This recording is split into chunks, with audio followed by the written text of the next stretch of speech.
Bismillahirrahmanirrahim. Assalamualaikum warahmatullahi wabarakatuh. Allahumma sholli ala sayyidina Muhammadin al-fatih lima wal khatim lima sabaq nasil haqqi bil haqq wal hadillah syiratikal mustaqim wa ala alihi haqqa qadrihi wa miqdaril azim. Amma ba'd. Alhamdulillah, puji dan syukur kehadirat Allah Subhanahu wa ta'ala yang mana atas nikmatnya, rahmat dan hidayahnya, alhamdulillah kita bisa berjumpa kembali dalam program Tilas dan Sinar Yes Program Siang sesi TJS Jawab Sahabat Tilas.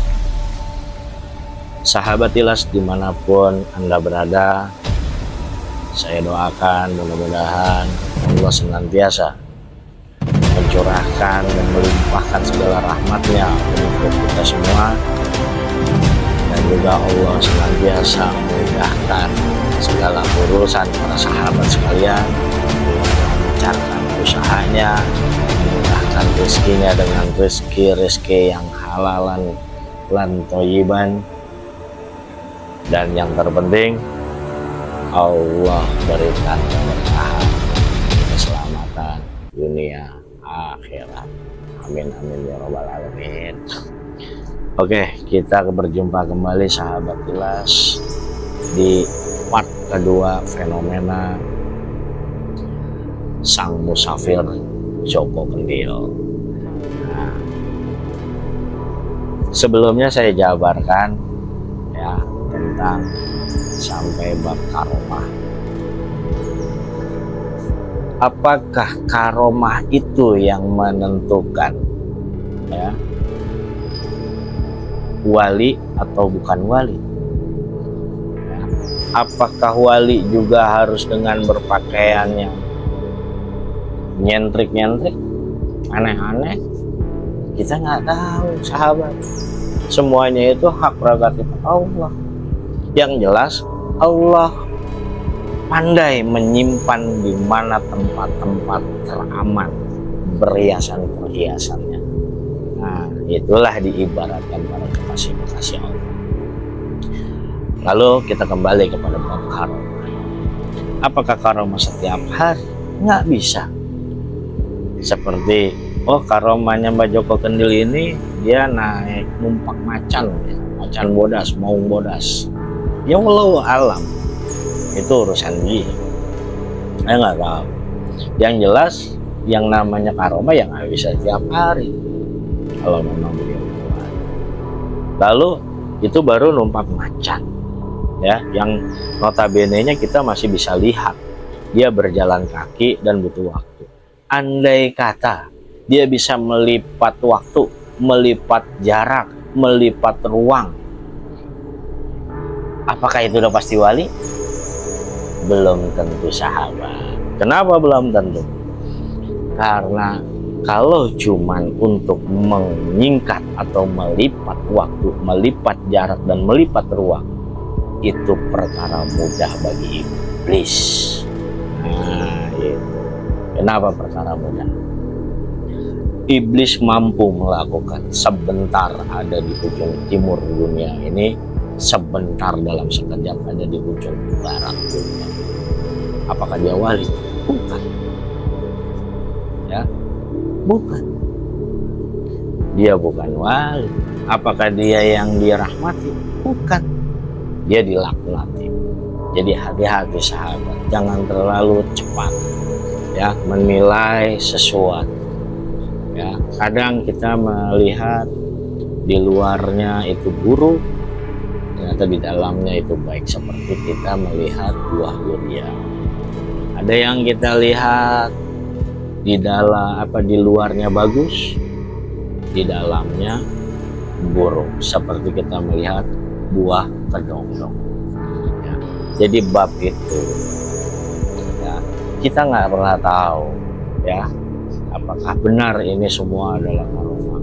Maka dari itu, seperti penjabaran di part 1 atau sebelumnya, cukuplah memandang seorang Mbah Joko Kendil ini adalah seorang yang jauh kepada gurunya, ya, mengikuti perintah gurunya, mencari ridho Tuhan, karena saya memandang dia masih melaksanakan segala perintahnya.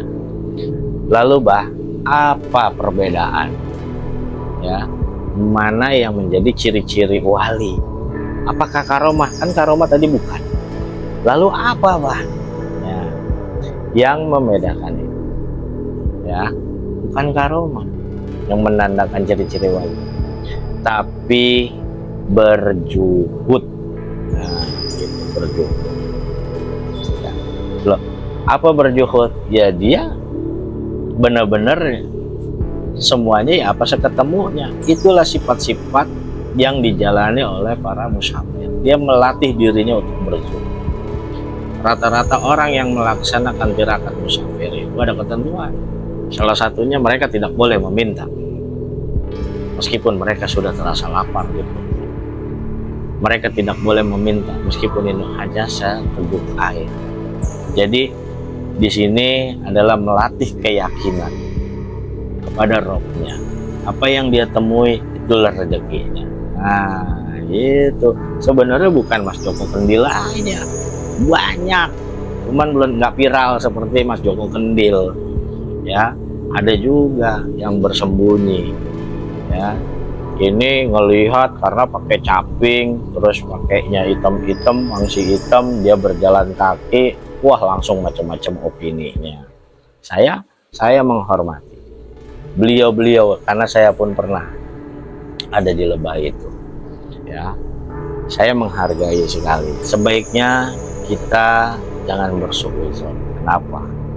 Seandainya itu adalah wiridnya beliau, ya, karena yang saya pahami ketika kau bertemu dengan seorang ahli wirid, ya, meskipun dia melakukan kemaksiatan pun jangan kau menghakimi, bukan hak kita, ya, jangan melakukan hal-hal yang bukan menjadi hak kita, ya, belum lagi nanti kita bahas yang lain, ya.